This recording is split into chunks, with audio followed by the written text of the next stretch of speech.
All Okay. right. Okay. Good morning, everyone. I am Susan Hardie. I am on January 5th. I retired from my position with the district after 27 years. I was the executive director of human resources and served all 27 years in HR. Kind of came up through the ranks.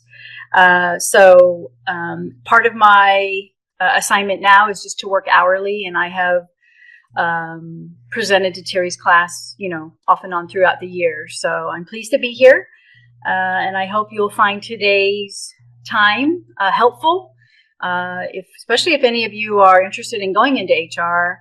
But probably I would venture to say most of you will work for an employer who has, enough employees that they invest in the human resources department. Smaller employers, I would say maybe less than 10 or 15, may not have an on-site HR, and even an employer who is larger may not have an on-site HR. Oftentimes they contract out or their HR office is centralized. So I'm open to questions. I think that's where we give our best conversations for your class. But to get us started, Terry's come up with an agenda, and I'm just going to proceed with that. And so feel free to just let me know if you have a question as we go through some of this information. Any questions before we get started? No? Okay. All right. So first I'm going to start with sharing some best practices for applying when you're applying for a job and for interviewing. I've seen a lot of things over the years, so I have a lot of information on what not to do. So always make sure that you are honest. That is first and foremost. Make sure that what your application says is what you have done. Don't exaggerate. Don't stretch the truth, because they're going to do reference checks, and they're going to check with your previous employer. So when they do references, they're going to call your previous employers. They're not going to call the people that you've listed on your application as your references. They're going to go back and speak to your supervisors. Typically, I'm just telling you how we do it. Everybody may do it a little different, but I just want you to know what to expect, especially in public employment. They do very detailed and in-depth background checks. Probably you're going to be fingerprinted. You're going to have your references checked. Sometimes you have to have a TB test. So there's a lot more going on when it's public employment. So always be honest. And also when you're looking at a job announcement. So if an employer has posted a job announcement and there's functions listed on that job announcement, you want to tailor your application and your resume to match those functions. Why is that? Because when they're screening and when they're looking to see if you are a good match for an interview, they're going to look to see, do you have that directly related experience? So look at the specific functions and just make sure you highlight that in your application, that you don't have to go into detail. Again, just mention it because they're looking for keywords. For example, if you're hiring for, an accountant, right? They want to see that you have experience with balance sheets, with preparing reports, with mandated reporting to the IRS and the state. So just again, don't go into detail because the interview will allow you to go into detail, but just briefly touch on it in your application. Also, proofread. Have someone else proofread. Sometimes when you do the work yourself, you don't see your mistakes. Because I will tell you, if I receive an application and I'm on a selection committee and I see typos, grammatical errors, it appears to me they didn't put the time and effort, I'm not going to move them forward just for that reason. Because this is your first impression. And so this should be some of your best work. And if you can't be accurate for that, then I'm not interested in having you as an employee. So proofread. So some examples of things when I say that, not just, so of course the typos and the grammatical errors, but I've seen many employers will ask you to submit an application and a resume, make sure the two match. The other is they will also ask you for an interest letter. Make sure your interest letter is addressed to the appropriate employer. I've seen many interest letters that are addressed to other colleges. So what does that tell me? You're just copying and pasting and you're not paying attention. I understand that you might have a standard interest letter, but try and tailor that interest letter to the employer the application for which you're applying, the position, right? Make sure the employer's name is right.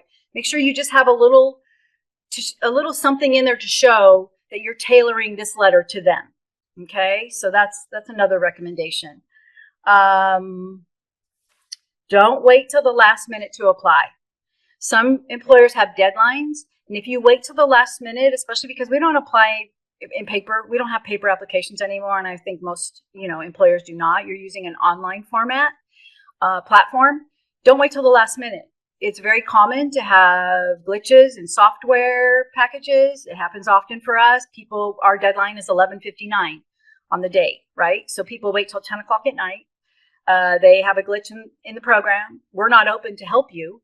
And so what happens is they don't get to apply because the deadline is 11:59 p.m. All right. So just think about that, being timely. Make sure your contact information is always up to date, because that's probably how they're going to reach you, via email and or phone. Also, make sure that when you do list references, that they know you've done so, right? So they're not surprised when we call them. We've had sometimes that people were not aware, and so we just want you to make sure. Now, so if it's a previous employer, you don't need to call your boss and let them know that you're looking for a job, right? I'm just talking about when you use the personal references. Even though we don't contact them, there has been a time or two where we've had a need to, and they have not been aware, and so it's just awkward. So if you're listing personal references, please make sure that they know that they may be getting a call.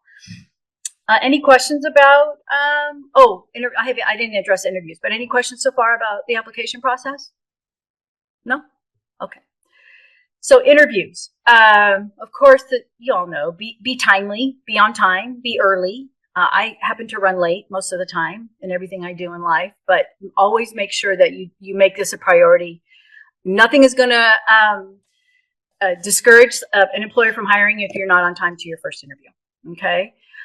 Make sure that you, again, are honest, and don't be afraid. If you're asked a question and you don't know how to do, or you don't have an answer for, share your experience working. I'm going to be very basic here. Share your experience working with Excel. Very basic. Well, if you don't have that experience, don't say you do. Just share. I haven't had experience with that, but I am familiar with computer programs, and I am proficient in Word, and I've written many letters professionally. So just try, and even though you don't have it, try and tie something else you have done to that. And always say, and I'm willing to learn. I'm a fast learner. I'm eager. And, you'll find that I am very committed to my work. So again, just don't get flustered, and employers understand you may not have all of the appropriate experience, but what they're looking for is, do you have an ability to learn? And do you have some other experience that might show that you do have that ability to learn? Okay. So don't get flustered by not having all of the answers. What else in interviews? Just being honest. It's nerve-wracking. I understand. I mean, we've even had people come, they review the questions, because you get the questions ahead of time with us, and they go to the restroom and we never see them again. So again, if you've been asked to come to an interview, they've reviewed your application material, and they like what they see. So they want to talk to you. So just because you might, and the other thing is, you walk into our selection process, and a lot of public employers are the same. I know in higher ed, when you walk in the room, there's going to be 10 people sitting at a table, and all of those people are what we call the selection committee. And so it's very overwhelming if you've never experienced that. I know when I was hired 27 years ago, I had not experienced that. And I was like, whoa, it was very, I was already nervous, but it didn't help to have all those people in there, and each person's asking questions. And so just be aware of that. But remember, they've asked you, they like what they saw. So give yourself the chance. Any other questions about interviews? No? Terry, did I leave anything out that you can think of? No, so far. Okay. Great, thank you. Okay. So the other is sexual harassment at work. So it happens, hopefully not often, and hopefully never to you. But the one thing I want to, if you take away nothing else from today, from my time with you today, always remember, report it. Okay, so even if you observe somebody, is being harassed, and you observe the inappropriate comments, you oversee the jokes that are offensive, the pictures, online, the treatment, the touching. Even if you're an observer, it is still harassment. If you were offended by that behavior, it's still sexual harassment. So always, always, always report it. You should, your employer should tell you upon hire what the process is. There should be postings on employee bulletin boards and lounges, mail rooms, places where employees frequent. The law requires that posters are available for you with the information of how you can file a complaint. Okay, so you should always be able to go to, the Office of Human Resources. If you have one on site, you should be able to make a phone call. But at minimum, let your supervisor know. Now, if your supervisor is the one who is harassing you, your supervisor has a supervisor. We all have a supervisor. So please reach out and let somebody know. Okay, that we can't address the problem unless we're made aware. And I know sometimes, oftentimes I hear this from people. Here we go. Hold on. Sorry. Hear this from people. Why I didn't feel comfortable. I felt that I was going to lose my job. I felt that I was going to be retaliated against. So that's against the law. All of that is against the law. So if you're being harassed and you don't report it and you lose your job, how can that be against the law? You haven't reported it. You have to report it in order for the institution or the entity to have the ability to fix the behavior. Okay. So if you've reported it and then you lose your job, that's considered retaliation, because retaliation, is based in you're losing something. What have you lost as far as from your engagement in a protected activity, right? So filing a complaint, claiming discrimination, claiming harassment, filing a workers' comp claim, that's all protected activity. You're protected under the law from that. And so if you do that and then you lose your job, that is retaliation, because you have engaged in a protected activity and you've had an adverse employment action, right? You've lost your job. Now, say you're disciplined at work. Say something happens. Say you're chronically late and you finally get written up. And then you go and you file a harassment complaint, or then you go and file a workers' comp claim. You're going to have a little bit of an issue with that, because what happens is the law also looks at, well, you filed this, but on what basis? And they're going to say, oh, you just had an adverse employment action, meaning you were just disciplined. So they're going to put that all into question, especially on the workers' comp side. They're going to, when they do their investigation into your claim and whether it's legitimate, they're going to look at that. They're going to talk to the employer and say, oh, is there anything going on with this employee? So I'm kind of bird walking, getting away from the sexual harassment, but I'm talking about complaints in general. So harassment happens.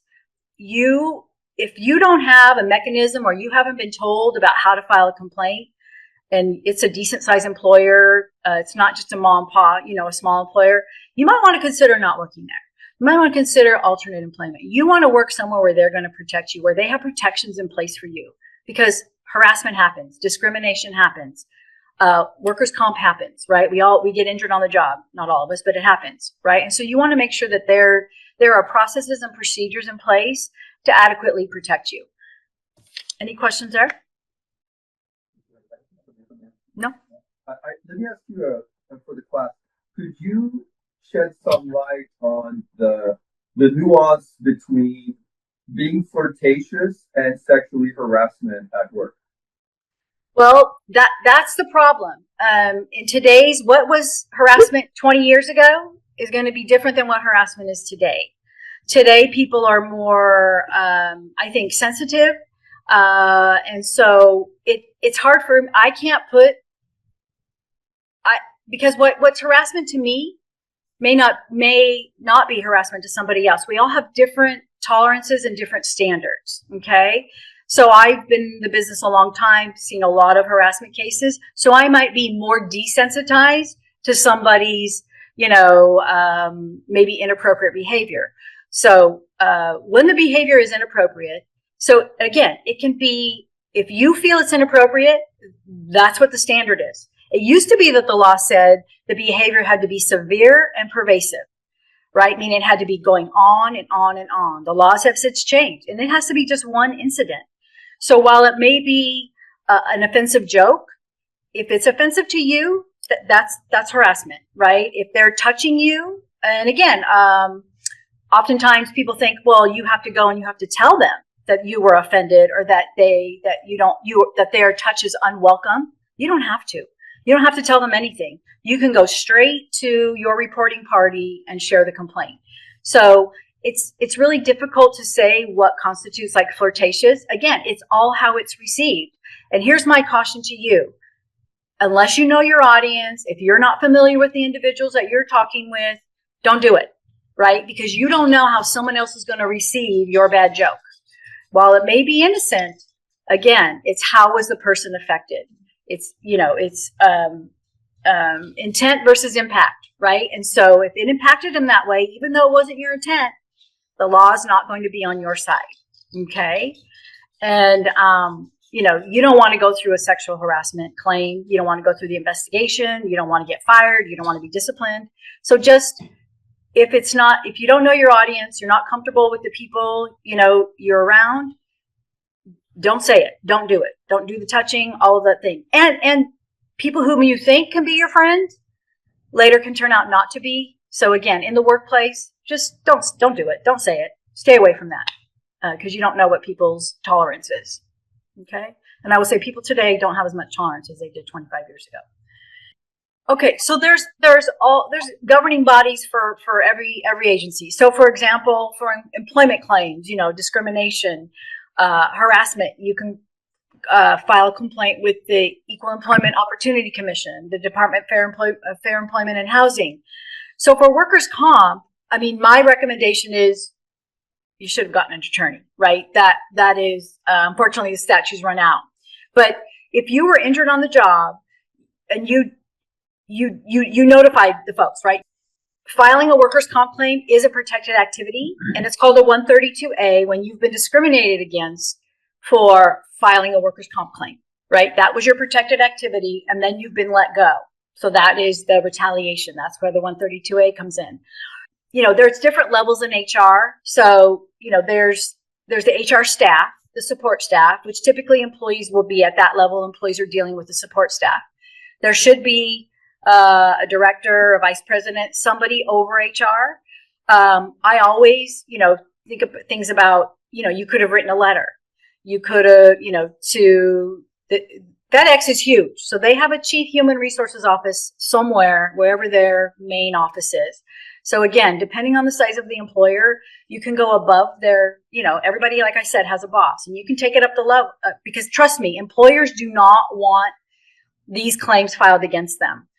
Claims for discrimination for filing a workers' comp claim. And all your employers should carry workers' comp insurance. And if they don't, then you don't want to work for them because that's your protection against being injured. Okay, so it's a law in the state of California. That is what we talk about, right? When I said sexual harassment happens, discrimination happens, retaliation happens. And so when you don't feel comfortable with HR, again, you need to just seek out other resources. Like I said, you can call a workers' comp attorney and you can share with them what your experience, and they'll tell you, yes, we'll take your case, or no, you don't have a case. So again, think about that. Even if you're being sexually harassed or discriminated against and your employer is not doing something for you, you can go to the EEOC, you can go to the Department of Fair Employment and Housing, but you can also call an attorney. And most attorneys in employment law will give you an hour consultation for free, and you can just talk with them to see if there's something. Sometimes you just need the legal help to get you through because you don't know what you're doing. You could have also talked with the workers' comp company and shared with them what happened with you, and they could have probably given you some advice. Chaffey does not do that. We do not discriminate, and so we're very supportive. So we would, we even think about if we're going to release an employee. Let me tell you, we even say if we're getting ready to release an employee, and our employees are very protected, as Terry will tell you, they're union employees, and you're just never going to get rid of them, no matter how badly they perform, typically.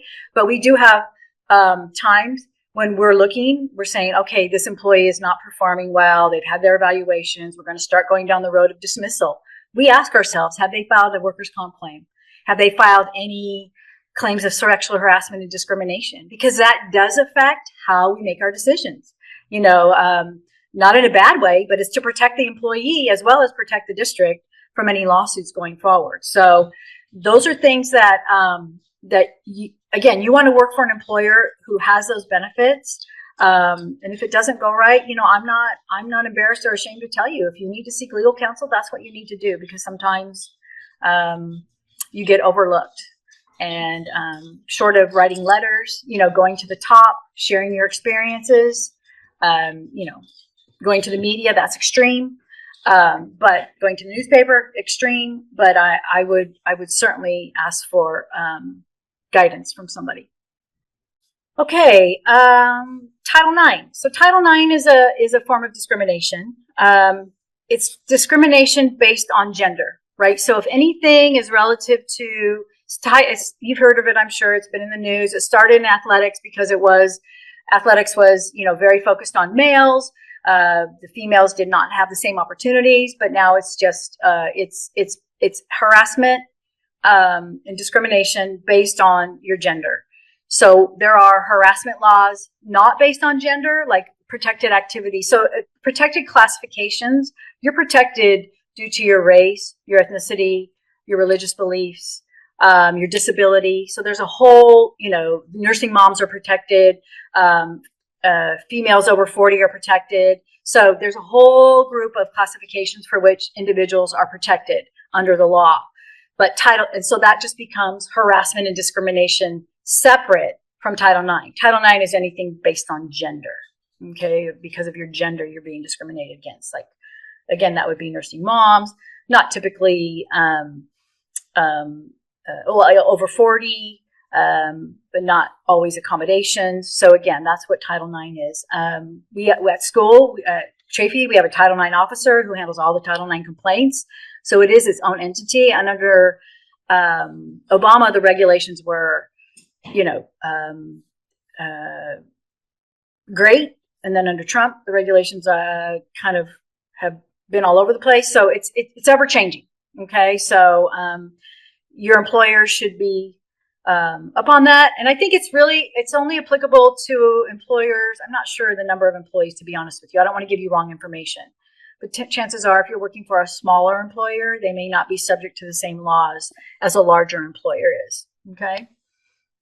And so the other one, yes. So Terry, so what to do when HR doesn't take your complaint seriously? I think that was referencing the issue that we just discussed, was what to do. So again, look at filing complaints with, like I said, various entities.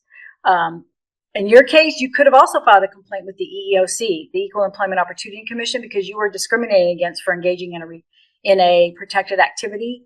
So the EEOC could have helped you with that as well.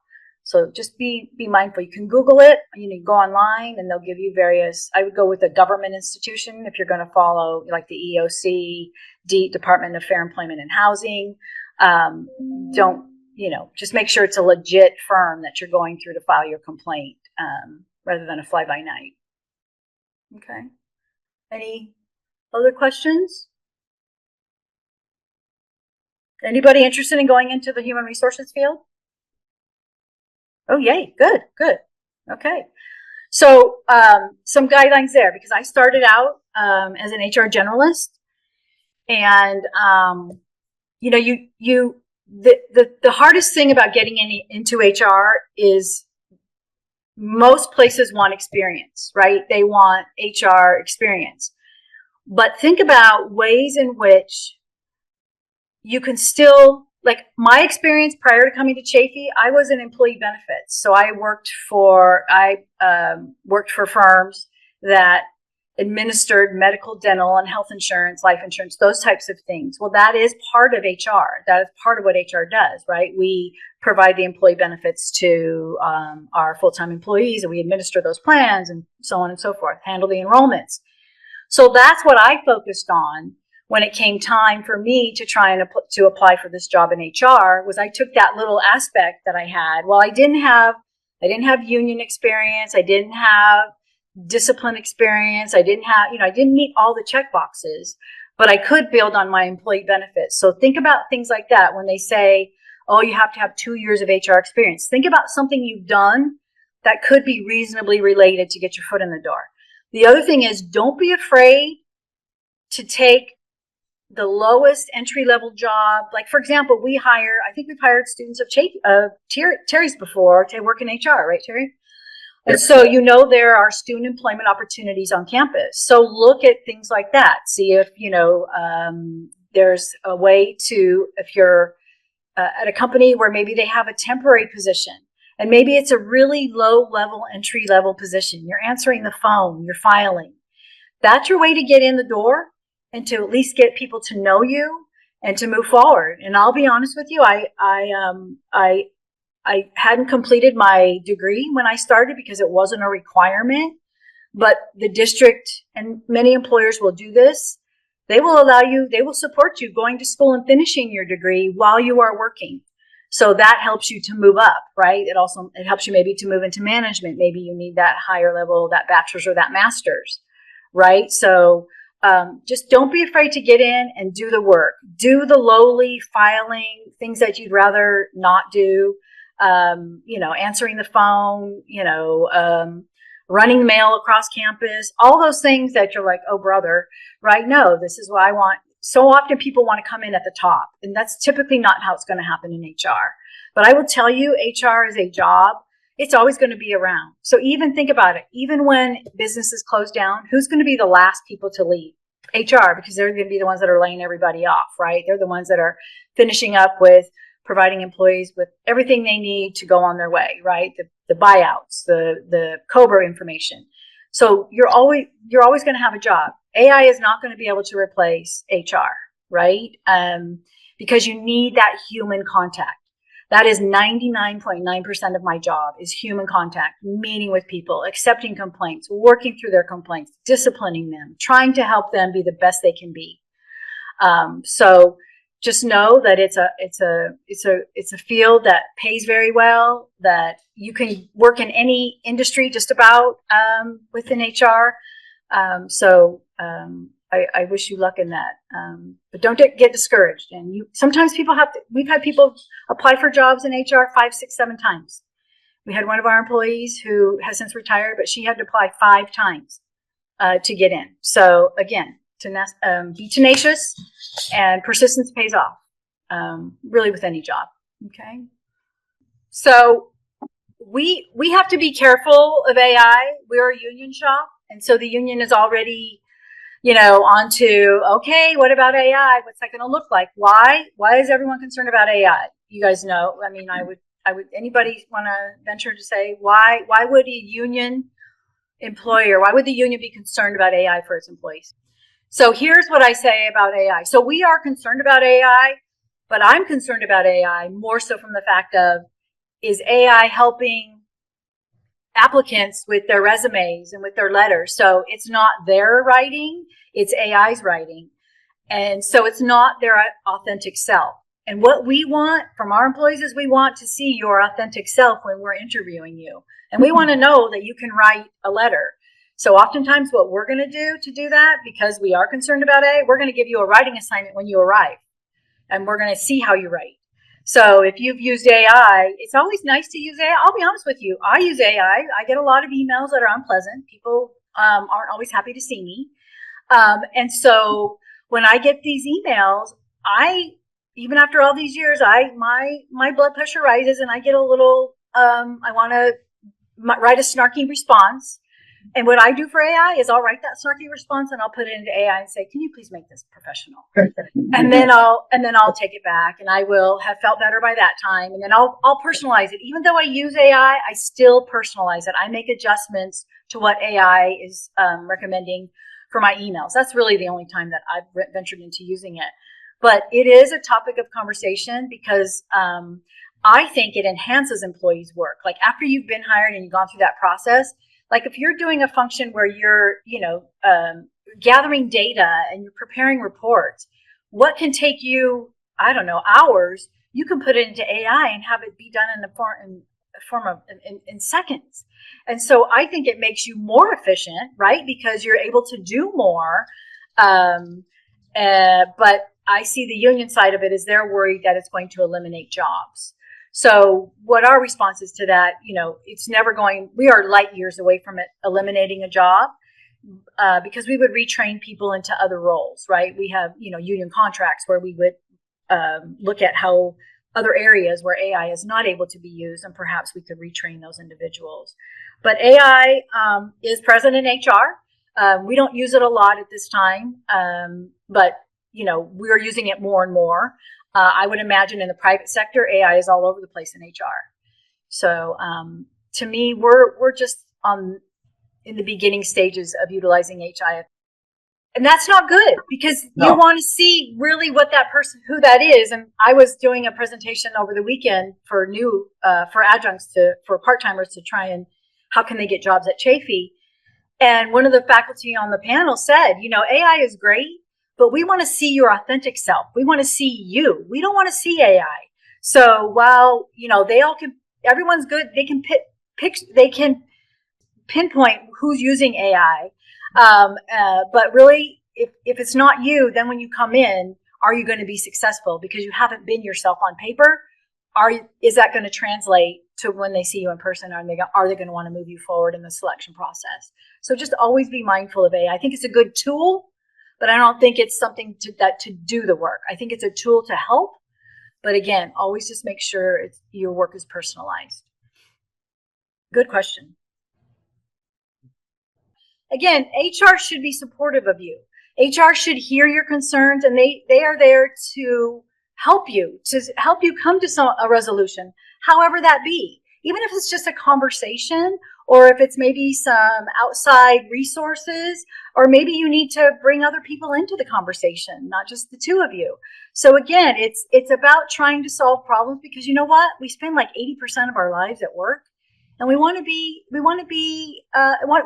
a place where, I know you may not always be happy. Happiness is a choice, but you want it to be a place where you feel valued.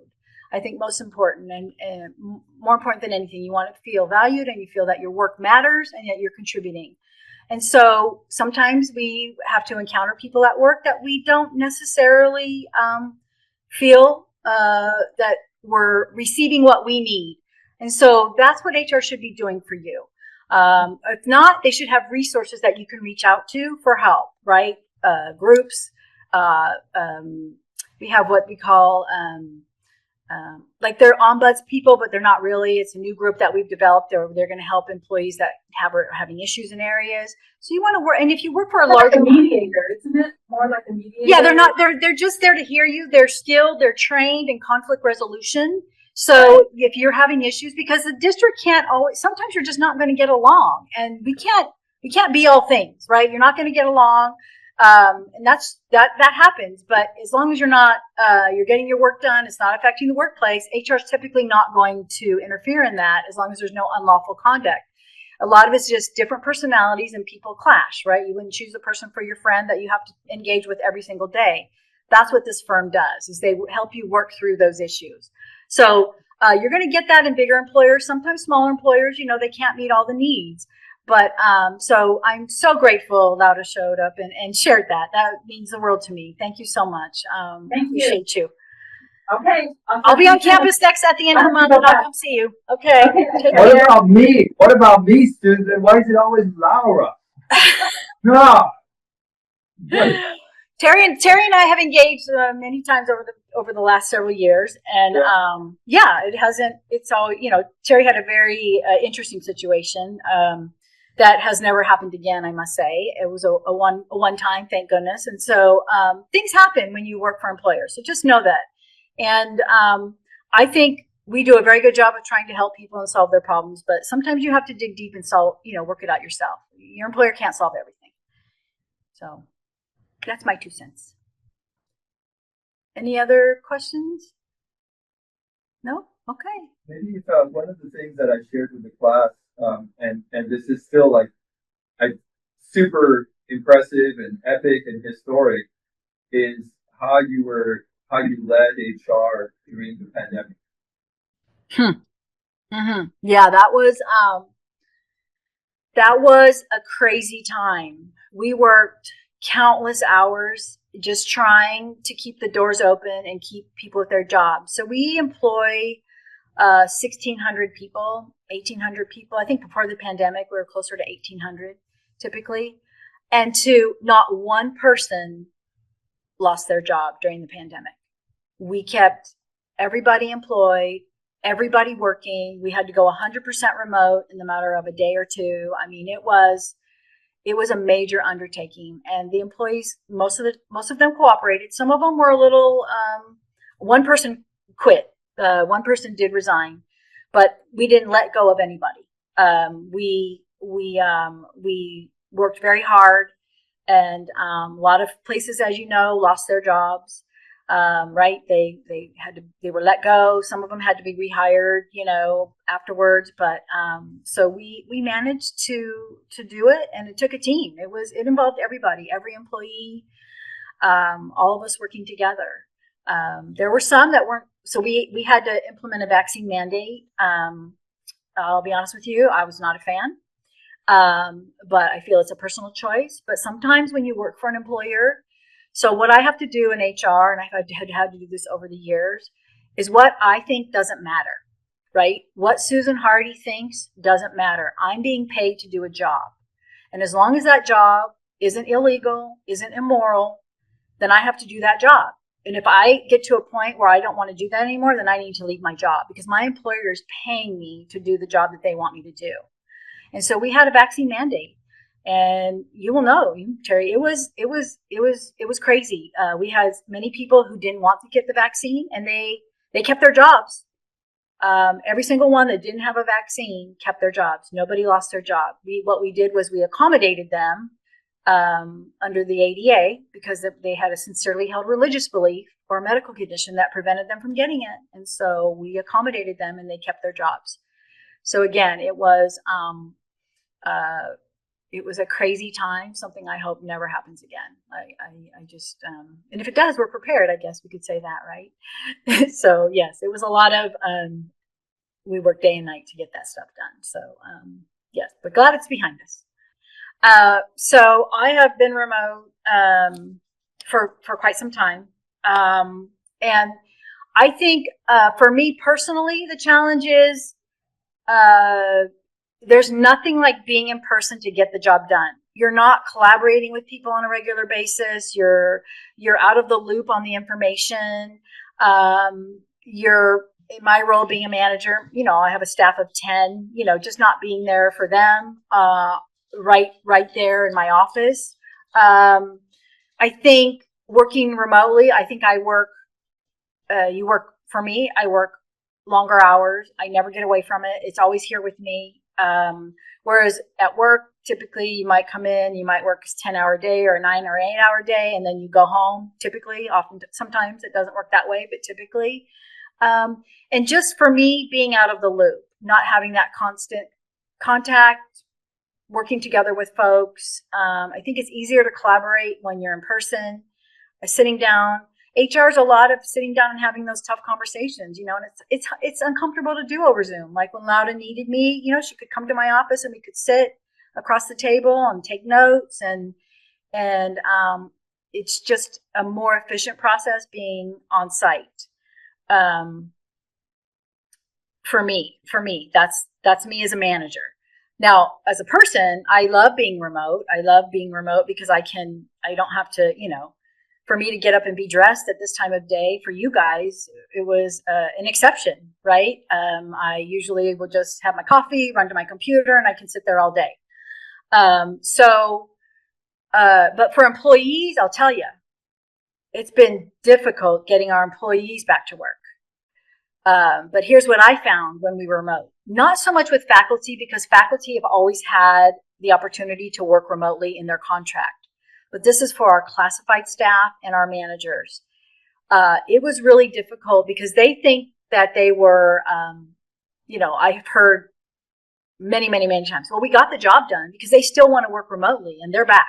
They're back 100% on site. We don't offer remote work for our classified staff anymore, no more. There's only exceptions. There's 2 people in the district who work remotely, and everybody else is on site. But they want to work remote because they feel they got the job done.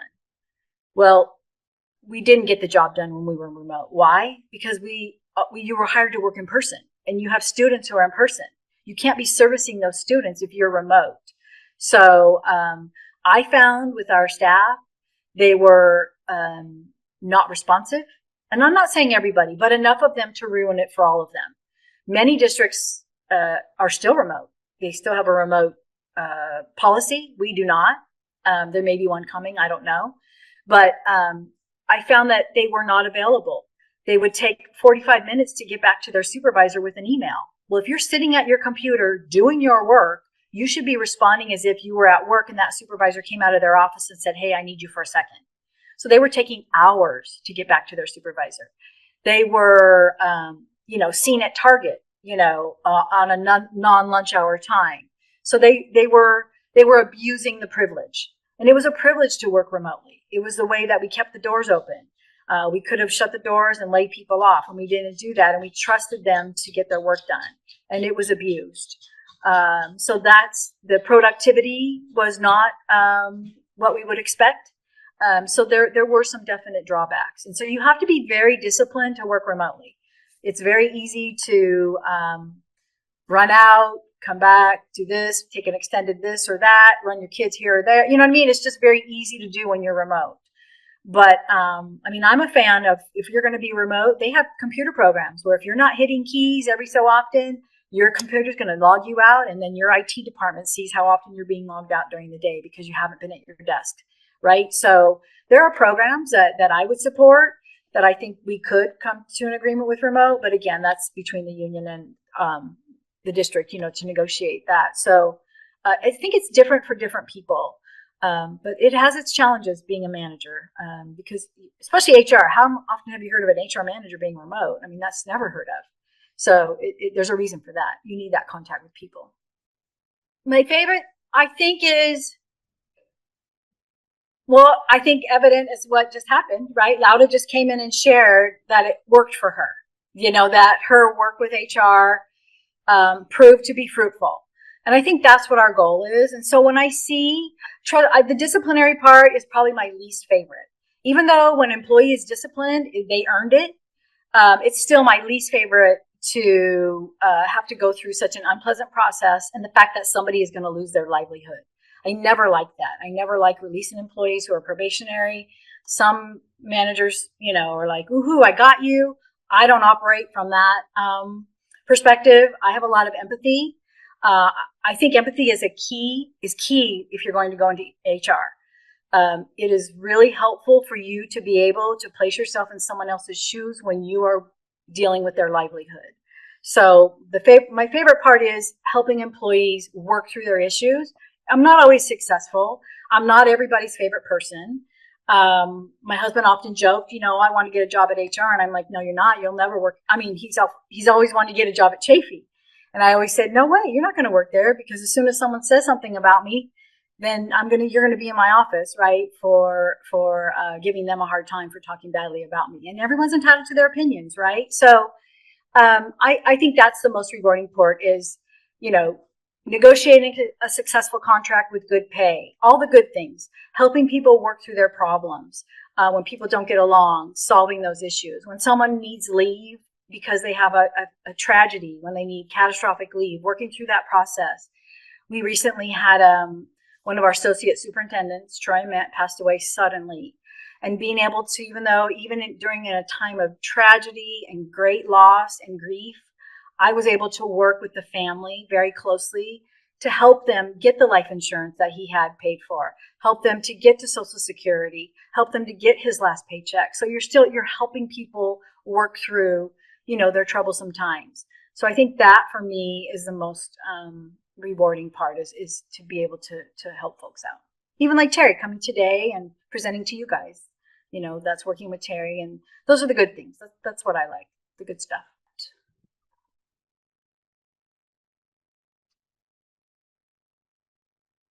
So I'll tell you what I look at.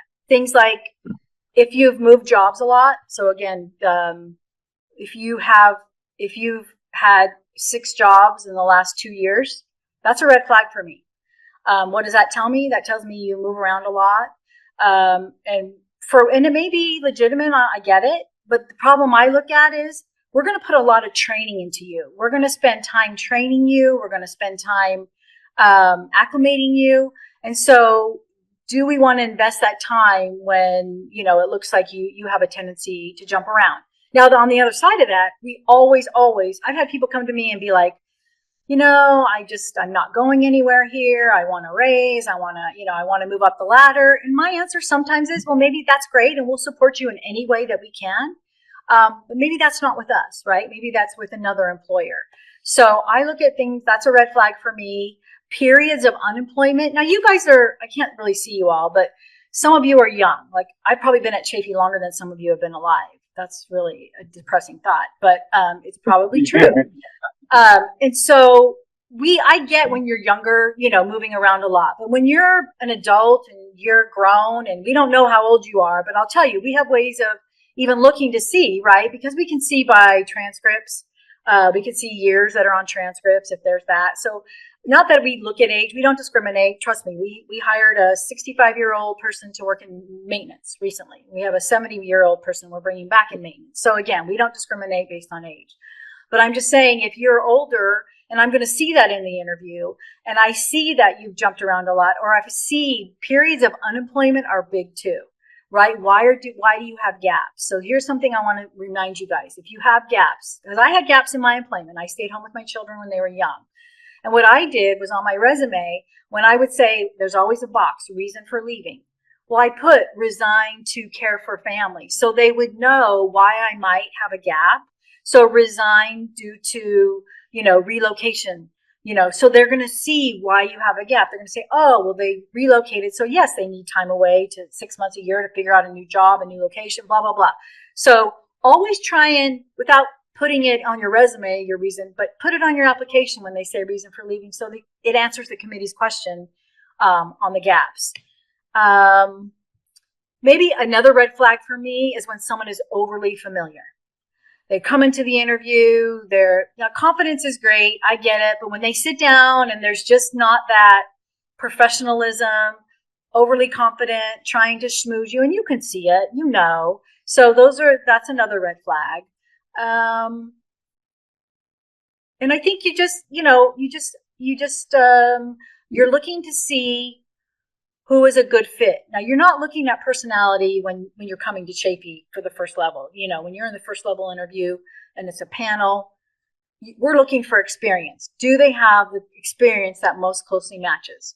Now, if you're going to interview maybe in the private sector, or if it's not a public agency, but the private sector, you're going to be with maybe the hiring manager. So again, they might be looking at fit. So what they're thinking about is, okay, are they going to, I have a staff of 10, and many of us have been together. Well, maybe there's 2 of us left that have been together about 22 years, right? So we are seasoned.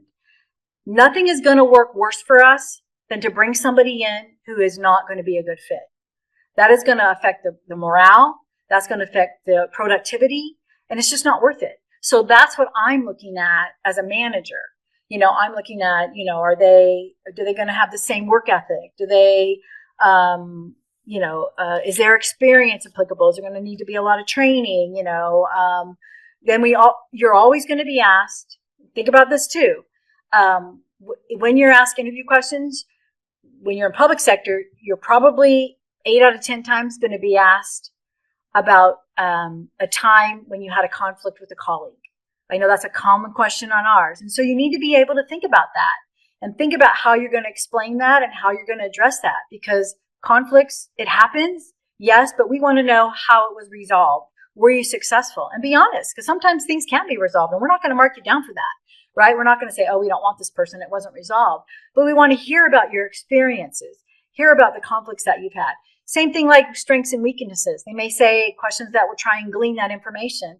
If you're going to come in and say you have nothing, that you're great, you don't have any weaknesses, you can't think of anything, that's a red flag.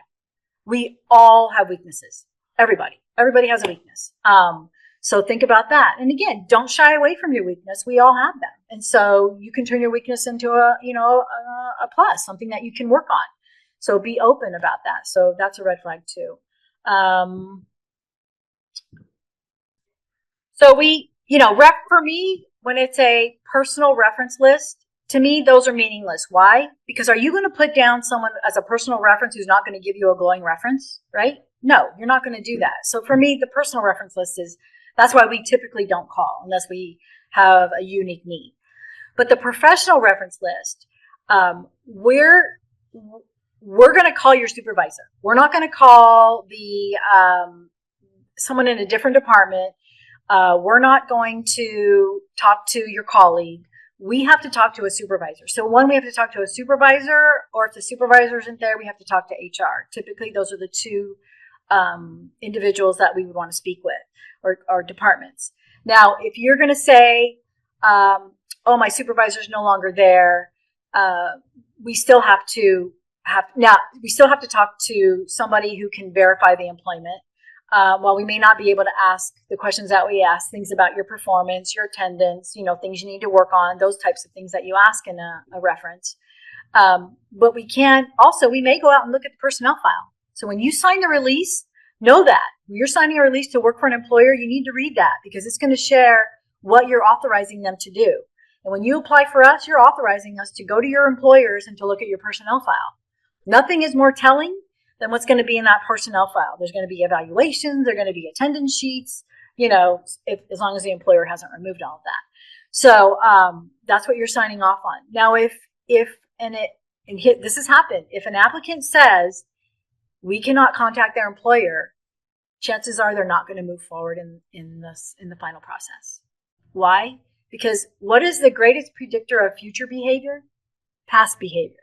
And so and because our employees are so protected, they're union employees. Once they pass probation, there are hours, and it takes, a year, 2 years for the dismissal process. We want to make good decisions going in. So if you're saying you don't want, now, sometimes people have a job, they're looking for a job, and they put on the application, no, you may not contact. If you are selected to move forward in the selection process, meaning you've had your first level interview and now you've had your second level interview, and we're thinking about hiring you, we're going to say to you, hey, we need to call your previous employers, and you have this box checked no. We're giving you an opportunity, to let your employer know that we're going to be calling and that we need this, right? So you can reach out to your supervisor, let them know. And here's what I would say to you. Some people are like, oh, I'm going to lose my job. You know what? If you're going to lose your job because an employer does not want to support you in bettering yourself, is that really a place you want to work? Right? Like we hate to lose people. We lose them all the time, but it's all about doing what's best for you and your family and your growth and your goals. And so when the rubber hits the road and you're ready to be offered the job, if you still won't allow us to reach out to the employer, and you're going to know when we do, because we're going to tell you we're calling this employer to give you an opportunity, you may not be moving forward in the process. So that's what you have to know. Unless there's something like, a lawsuit going on, you're, currently being sued, you're in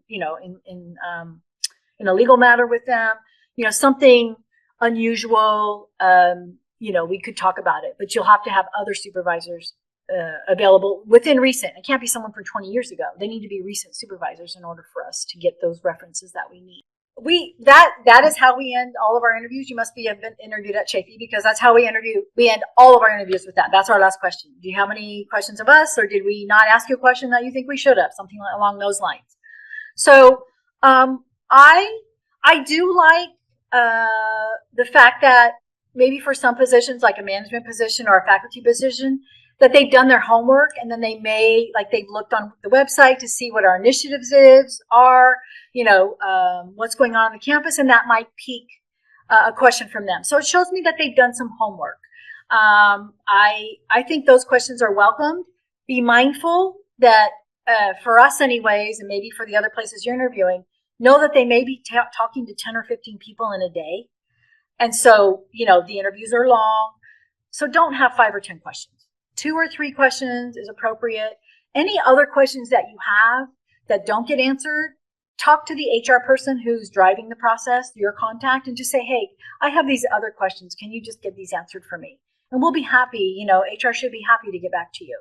So keep it to 2 or 3 things about the institution. Often a question is, Why are you filling this position? Totally appropriate.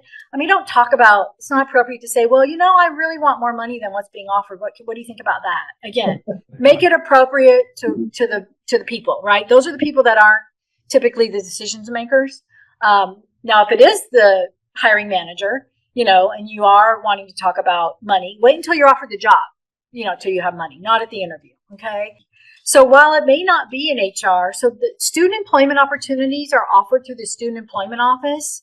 So sometimes if you're federal work study, you can get federal work study positions, and otherwise there's student jobs as well, what we call through the short-term worker process. So even if it's not in HR, there are areas. Any job is going to really prepare you, I would say any job, customer service. HR is customer service related, right? So even if you're going to get a job in maintenance and operations, right? You're still working with people. You're going to have people ask you to do things, and you're going to do those. Working in financial aid, you're going to be working with students. You're going to be greeting customers. You're going to be processing paperwork.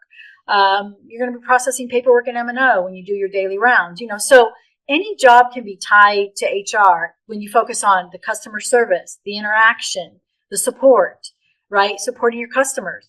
That's what we have. HR has customers. They just happen to be our employees. If you're an employee in another area, say financial aid, your customers are going to be students. So we all have customers. It just depends on, we just classify them differently. So I would look, go to the student employment office, let them know what you're interested in. HR has their website on the HR page. You can go to employment opportunities, and there's short-term positions advertised. And while it may not be one in HR, we do hire short-term workers. We happen to have one now. But there's other areas of the campus that you can work and get that same experience. Because let me tell you, it's common for people to start out in short-term positions and get permanent positions at Chaffey on the classified side. Not for faculty as much. Faculty maybe teach part-time and then they get a permanent position. For classified, meaning working in being support staff, I would say it's common. Probably 6 out of 10 people who are hired had short-term worker experience. Meaning, because why? Because people get to know you. They know how you work. And that's, again, what's the best predictor of future behavior? Past behavior. And if they've already seen you work, you haven't had attendance issues, you do your job well, you have a good work ethic, they're going to know you. And when you apply, they're going to be interested in you because of the experience they've had with you. Okay. So any department's going to help you on the road to HR because you're working with people, and that's what HR is, right? Human resources. So, it doesn't have to be in HR.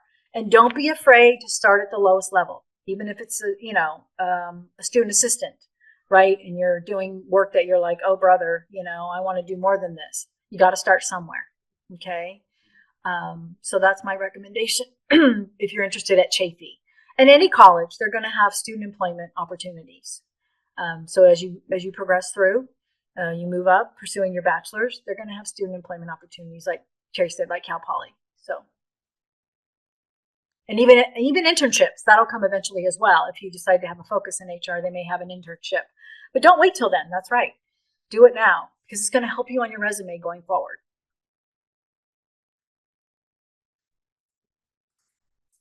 What's the biggest advice you would have for someone who's studying right now as a business major to be successful overall, like general? Put in the work. Give it your best now, because that's how you're gonna succeed in life. I have to say, I think one reason that I have been so successful is because I've been willing to do the work, even when the work was yuck, even when the work was not of my interest. I pursued my degree, finished my degree while I was working. And, there were times I was going through classes going, are you kidding me? Do I really need to know the, Pythagorean theorem or whatever it was? You know what I mean? It's like I'm, 40 years old. I've been this far in life. I really don't need to know this. But I graduated with straight A's because I put the time in. I put the work in. So I think just endeavor to persevere. I always remember that. Endeavor to persevere, because it's going to pay off for you. When you are starting out and you're, putting forth the effort when it's not always easy, that's going to serve you well in your career throughout your life. Because there's going to be times, many times, oftentimes, daily, where you're frustrated, you don't want to do it, but you have to. And so if you always endeavor to persevere, you're going to come out, on the other side. And people recognize that. And I think that's one thing about Chaffey, that you want to work for an employer like this. They recognize your efforts. And so even though you're not doing it to prove anything to anybody but yourself, people notice. And those who matter will notice you. And you will be given opportunities that you never expected. And so just take it from, I'm at the end of my career and I can look back. And so just always do your best, even when it's hard. And you're gonna fall short, and that's okay.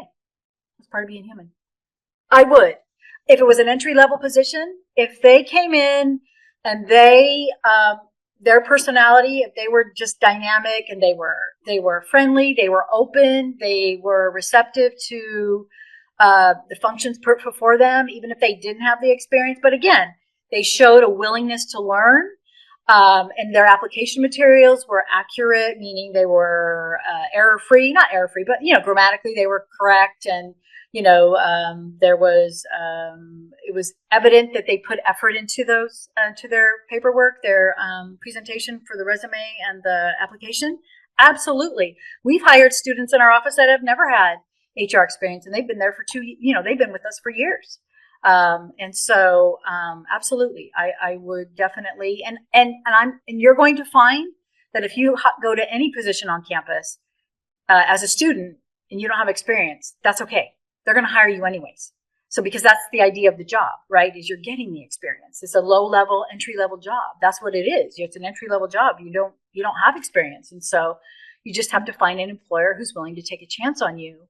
And that's why if you have good references, and again, you may not have business references, but that's at the point where maybe your personal references will come into play. Okay, but try and keep it a business person.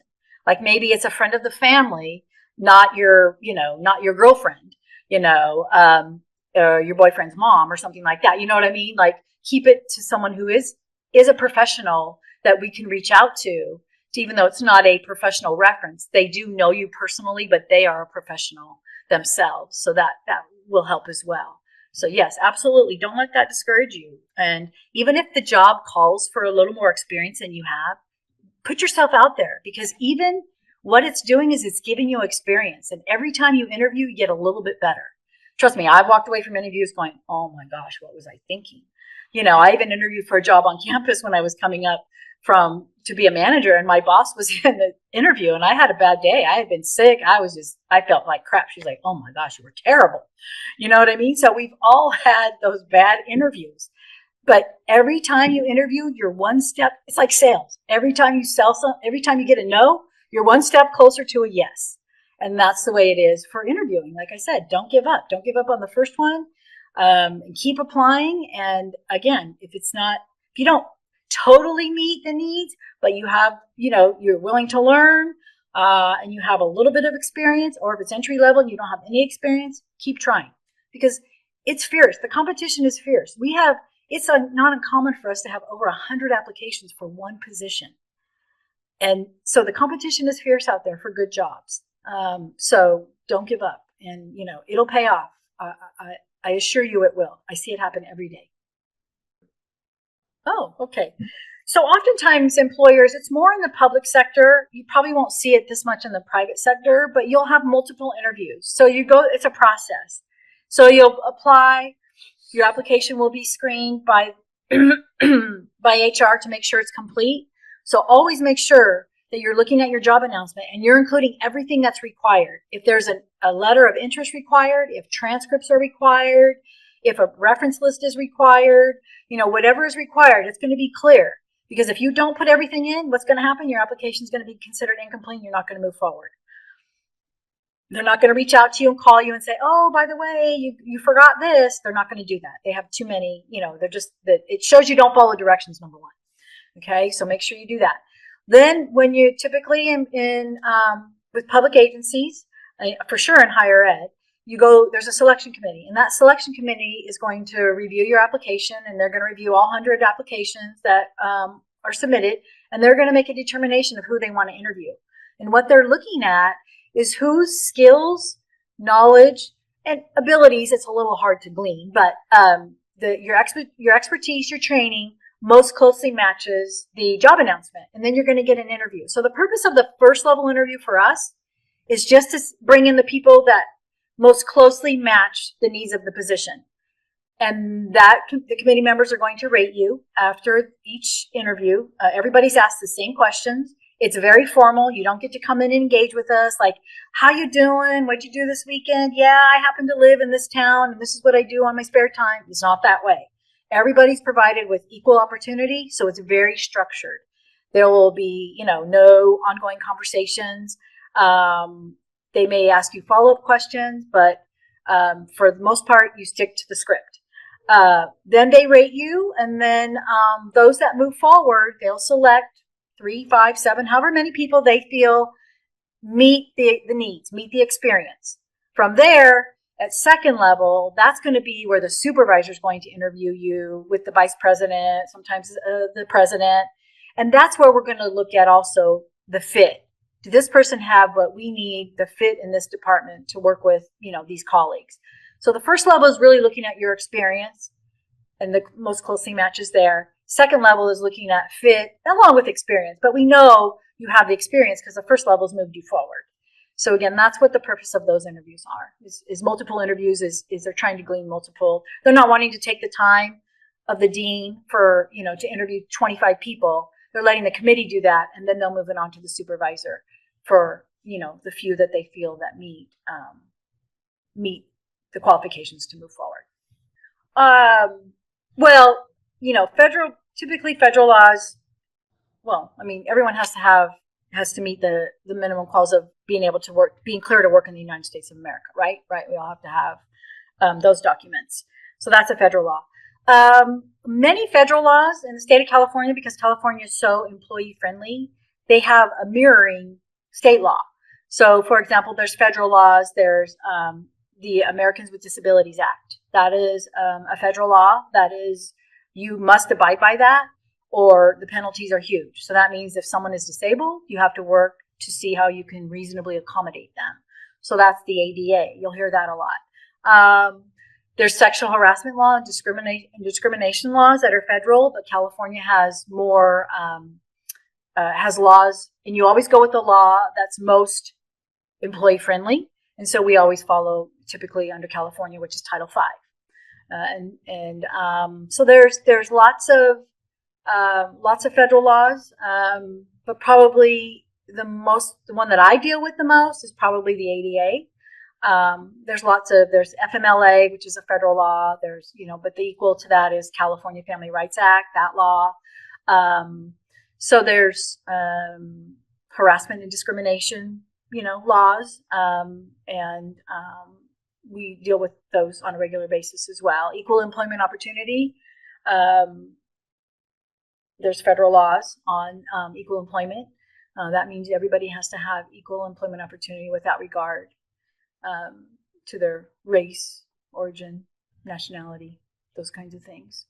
So HR is very heavily mandated by federal and state statutes, as well as local statutes. So we don't have the liberty of kind of doing what we want. We have laws that govern just about every bit of our process, even in employee breaks. There's a labor commission that tells you when an employee has to take lunch and when they have to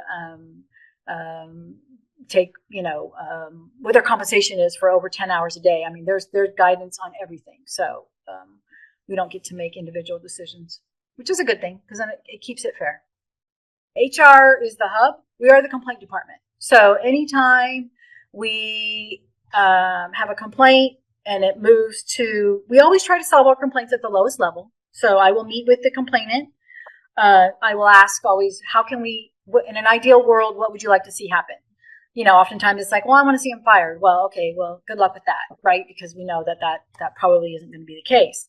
But so when it becomes, when when someone secures legal counsel representation, and they have not been satisfied with, so for example, we had a student sue us over the vaccine mandate.